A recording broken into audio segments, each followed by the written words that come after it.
નમસ્કાર. ઓમ વક્રતુંડ મહાકાય સૂર્યકોટિ સમપ્રભુ નિર્વિઘ્નમ કુર્મે દેવ સર્વકાર્યેષુ સર્વદા. સંતાન સુખ કેવું રહેશે એ વિષય ઉપર આપણે વાતો ચાલુ કરી છે. સંતાન સુખ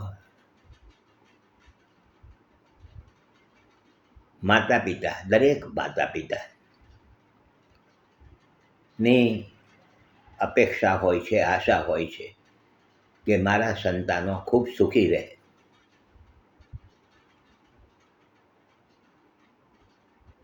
ચાહે તો સાવ સામાન્ય વર્ગના વ્યક્તિ હોય કે જો એ તો બહુ ઊંચ ક્લાસના હોય, પરંતુ દરેકને પોતાના સંતાનના સુખની અપેક્ષા હોય જ છે. પરાપૂર્વથી આ બધું ચાલતું આવ્યું છે. આપણા જે શાસ્ત્રો છે કે ભાઈ શ્રીમદ ભાગવત, હવે શ્રીમદ ભાગવતમાં કૃષ્ણ ભગવાન લાલાના જન્મ થાય છે. જન્મ નહીં, પ્રગટ થયા. લાલાનો જન્મ થાય અને માતા યશોદાજી લાલાને ખૂબ પ્રેમથી લડાવે છે. અને એવા સમયે ભગવાન શિવને ત્યાં આવવાનું થયું. ભગવાનને લાલાને જોવાની ઈચ્છા થઈ કે ભગવાન કેવી લીલા કરે છે, પ્રત્યક્ષ નિહાળવું. તો ભગવાન ભોલેનાથ બ્રાહ્મણનો વેશ ધારણ કરીને માતા યશોદાજી પાસે પધારે છે, આવે છે અને માં, તારા લાલાને મારે રમાડવા માટે આપ. પહેલાં તો થોડો ડર લાગે છે, પરંતુ માતાજીને થોડુંક થયું કે આ કંઈ બ્રાહ્મણ છે અને કંઈક જાણકાર વ્યક્તિ લાગે છે.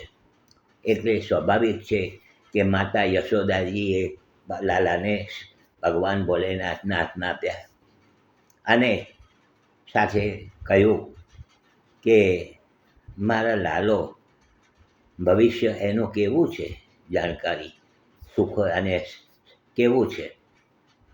ત્યારે ભોલેનાથ કહે છે કે આ તો ત્રણેય લોકના નાથ છે, એનું શું જોવાનું હોય. અંદરથી કહે છે, વિચાર કરે છે, પરંતુ આ સામાન્ય રીતે જોઈને કહે છે કે માં, તારો લાલો તો સૌને દિલમાં વસવાનો છે, સૌના દિલમાં રાજ કરવાનો છે, ખૂબ સુખ ભોગવવાનો છે અને સાથે સંઘર્ષ ખૂબ રહેશે.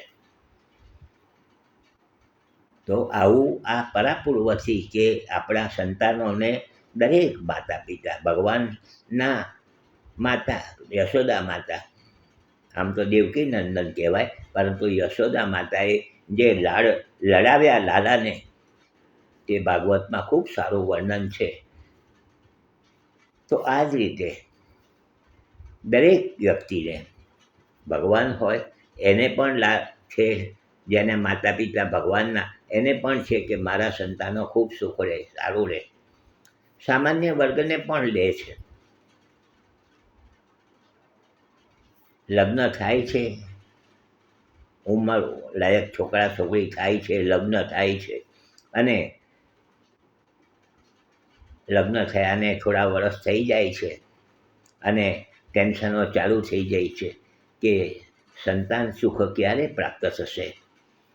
એટલે જ્યાં વિશ્વાસ હોય છે, જ્યાં પંડિતો હોય કે બ્રાહ્મણ હોય કે જ્યાં પૂછપરછ ચાલુ થઈ જાય છે કે સંતાન ક્યારે થશે.